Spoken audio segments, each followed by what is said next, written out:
Hard to believe she made her convention debut just 2 weeks ago today in St. Paul. Americans, after all, are still getting to know her. Reporters are still fact-checking what they hear from her, as our own Savannah Guthrie does for us tonight. Her running mate has said she knows more about energy than anyone in America. She knows more about energy than probably anyone else in the United States of America. And in her first television interview since being nominated, Sarah Palin herself said this. As the governor of this state that produces nearly 20% of the U.S. domestic supply of energy. A remark she refined a bit this week. My job has been to oversee nearly 20% of the U.S. domestic supply of oil and gas. But no matter how you slice it, she's wrong. Alaska accounts for only 3.5% of America's total energy production, 7.5% of oil and gas.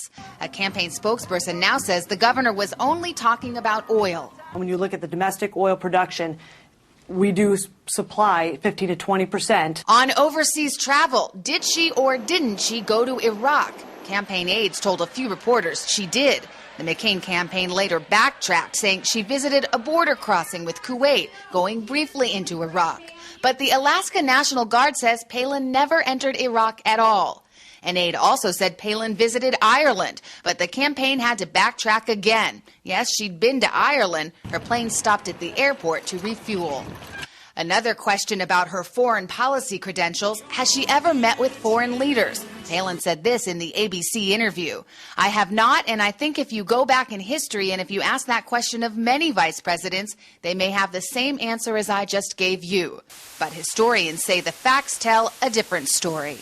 Actually, if you look at history, since Pearl Harbor, every single vice presidential candidate of a major party has had some pretty serious exposure to foreign leaders, with the exception of Spiro Agnew.